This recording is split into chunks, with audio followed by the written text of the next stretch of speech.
Although Alibaba's stock has been continuing to struggle, they recently held their 2021 Investor Day conference, which included the current position of their various businesses and the group, and also what the future may hold for these businesses in the eyes of management.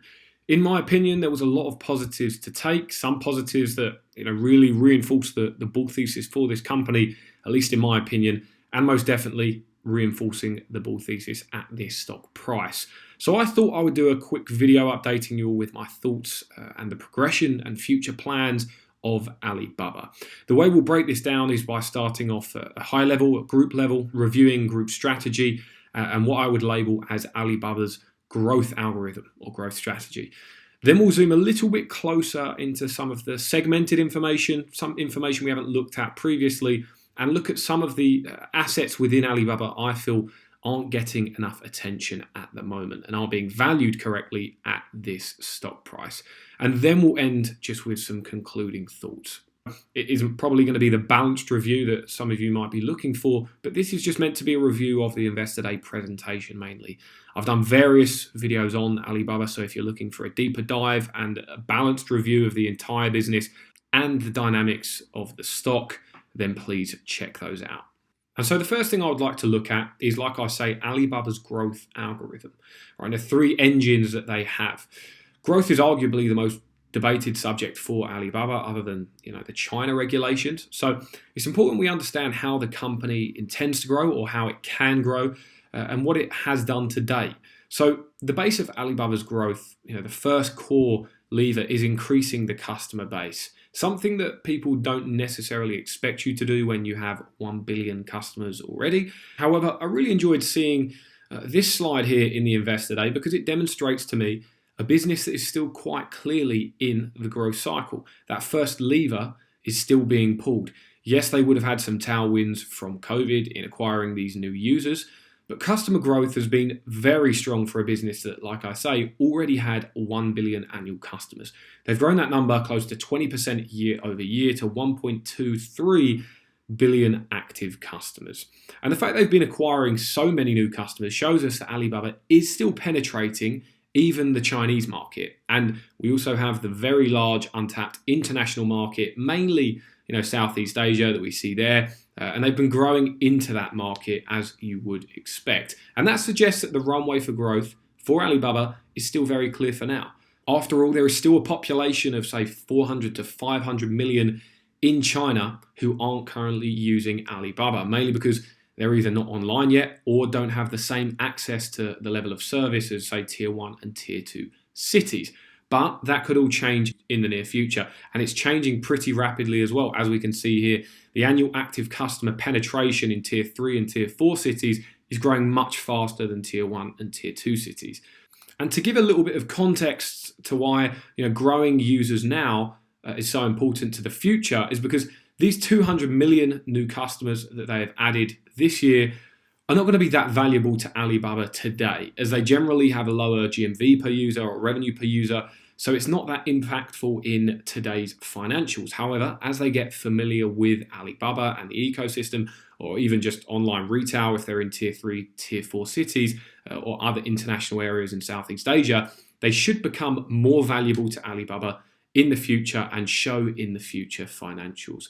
But the next lever in the growth strategy and the growth algorithm that is, a secondary factor, but just as important, although it comes after, that scaled user growth and that mind share that we spoke about, is a share of wallet expansion, or even an increased share of that expanding wallet is what I think they should be aiming for. And this is running with the, China economic growth and growing middle class story that we've heard for some time now, as well as in the other undeveloped regions of the world that they provide service to.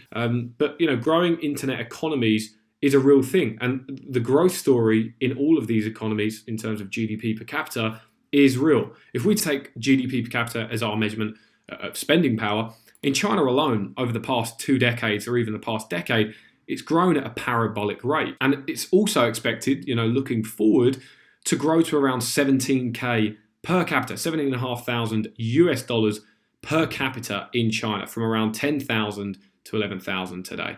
That's a CAGR in excess of 10%.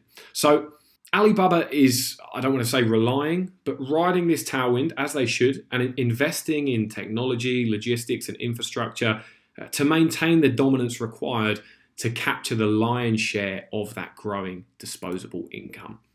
And remember, this is just China. So, running a quick mental model on that, if we assume that by 2026, Alibaba's GMV per user has grown at the same rate or just below the estimated GDP per capita growth, and we assume that their customers get to say 1.2 billion in just China from 1 billion today, which is only 20% growth in 5 years' time. So the CAGR is actually low single digits on that. Then we get an estimated 2026 GMV of 2.4 trillion. And if we go with a take rate of say 5 to 6%, which is what I expect it to rise up to in the next 5 years, then you could expect revenue to be anywhere from 120 billion US dollars to 150 billion dollars just for the China e-commerce business, which did only 77 billion in 2021. So you can see a double in 5 years, which is like a 15 to 16% CAGR just in that China e-commerce business that is expected to not grow that much in the next 4 or 5 years, or so they say, because it has so many customers already and is so large already. But that's the power of those two engines combined, that user growth or a large base of users and then the increased share of wallet. It's a powerful combination without even considering the larger unpenetrated TAM opportunity outside of mainland China that they have with the likes of Lazada, AliExpress and Trendyol. So that's that. And now the last part of what I'd call the growth algorithm again is value creation. And the way I'm viewing this is value creation in terms of efficiencies through things like technology and scale that will create significant value for Alibaba by enabling the growth of the bottom line and profitability of all of the businesses that aren't profitable yet. Remember, there's only one division within Alibaba that is actually profitable today, and that is the China e-commerce marketplace. Every other business is currently growing quicker or growing quickly, but not making a profit. So this value creation is a really important part of the growth algorithm. And we take this slide here, for example. This shows the underlying earnings power of Alibaba's core business, China e-commerce, which generated 230 billion in RMB or 36 billion US dollars in EBITDA, which is earnings before interest, taxes and amortization. Essentially, a measure of cash earnings for Alibaba if we're not taking into account interest, taxes. And if you back out depreciation anyway, that will probably equal the amount that taxes are. But as they are investing back into some of these fast-growing key growth areas for the business and its future, and they also still have all of these businesses over here that aren't making any money or making a loss at this stage, the group EBITDA number is much less. And we spoke about this before, but the plan for Alibaba is to grow and scale all of these non-China e-commerce businesses and hopefully at some point reach a stage of profitability. Now you can sort of see it in the numbers. International e-commerce here doing around 9 billion in annual revenue today. That's in US dollars, so still very much in its development. A big business nonetheless, but still in its development and focused on user growth and mind share within those markets. Also, the logistics business, doing 7 billion in annual revenue, still quite reliant on Alibaba's e-commerce businesses, but it is 70% fueled by third-party businesses as well. So that's growing, still in its development stage and focused on user growth. Cloud, everyone knows about cloud, doing 11 billion in revenue now, so still scaling, still investing a lot of money into infrastructure because that market is set to 4-5x in the next 5 years. So they're still all in growth mode, customer acquisition mode, whatever you want to call it. One would expect these businesses could turn very profitable in the future once they reach the intended scale threshold. Some of the other businesses, local consumer services, digital media and entertainment, innovation and others, I'm not that bothered about. If they, end up not making them profitable and will just shut them down and use the capital and resources in other areas, I wouldn't be too upset about that. After all, we are talking about $5 billion of losses that these three divisions contribute to the group levels. And when you're doing 25 billion in free cash flow, that 5 billion would boost the numbers quite significantly. It may work out, but I'm not relying on it. And if it doesn't, at least we have the capital and underlying profitability boosted. And just while we're on that, I do think the fact that Alibaba had these divisions split out just in 4 segments: commerce, cloud, digital media, and innovation, and others, didn't help with identifying, at least with a lot of people, how profitable Alibaba can actually be and how profitable the underlying businesses are. I think their new segmentation, where they're splitting out China, international commerce, and the local consumer services, and they're also splitting out logistics, is going to present a different picture to some investors and actually allow people to identify how profitable this company can be, and also the fact that it still can grow in its largest business, most profitable business, which is China e-commerce. And just before we get into some of the segment information and diving into the individual divisions, I just wanted to look at this slide here because it was actually quite useful in demonstrating Alibaba's different priorities for their brands and the businesses under their control.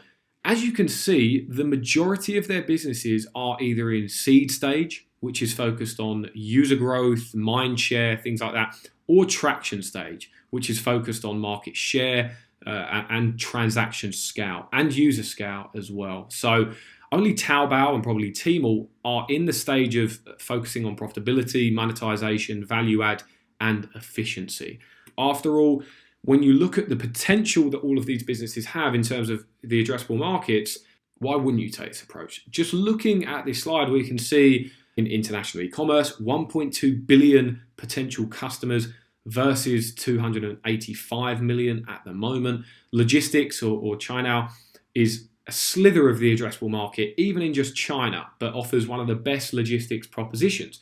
The cloud market, I don't really need to talk about that much. Everyone knows how big of a market cloud is supposed to be in the next 5 to 10 years. But going off of this, they expect the cloud market in China alone to 5x from 2020 levels, right? Getting to 154 billion in annual revenues in that Chinese market. And remember, Alibaba has around 34% market share. So that's a huge opportunity for Alibaba. And there's loads of opportunities still out there for them to capture. And after all, they face tough competition in almost every area. Let's not get away from that. It's very competitive in all of these markets, even though they come on top in most. So investing for the future seems to be a necessity at present. And so now the next thing I want to dive into, and it will be the last sort of part of this as well, is some of the businesses that we are potentially getting for free, and some of these businesses that I don't feel get enough attention.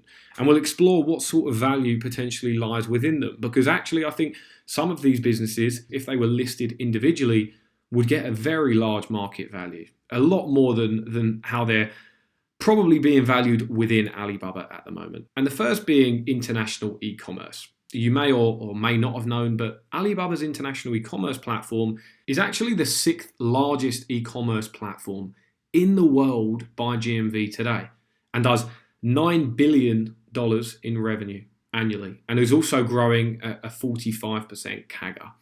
By comparison, we have, say, Sea Limited that operates in very similar regions to Alibaba's international e-commerce assets, and that's their biggest competitor in Southeast Asia. That does 11 billion in revenue, makes a bigger loss, but it is growing quicker, and it has a market value of 126 billion. All right, that's almost half Alibaba's enterprise value altogether. Granted, like I say, it's growing a lot quicker, but does it really warrant that amount of discount versus, say, Sea Limited? Now, additionally, we have the likes of Mercado Libre, which does 6 billion in annual revenues, makes a small profit, is growing at a similar clip, but has a market value of $60 billion. And I'd argue that Alibaba's international business would carry a market value somewhere close to that range, 60 billion range, maybe a bit more, if it was individually listed like Sea, Mercado Libre, and Coupang, mainly because it has marketplace unit economics and it is fully fledged marketplace third party, so it probably has better unit economics than those businesses.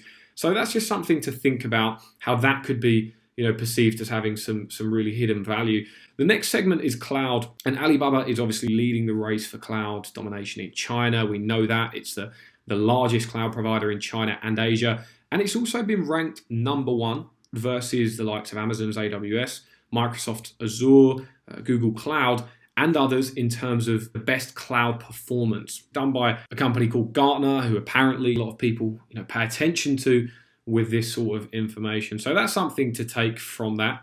And just for reference, the Chinese cloud market, which they are the dominator of, is expected to grow at a 37% CAGR for the next 5 years. And for Alibaba, if we take their base revenue at the moment of $11 billion today, that would suggest that they could take their 2025 expected cloud revenue to say 40 or 50 billion in 2025, if they can retain their market share, that is, and they grow at the same rate as the market.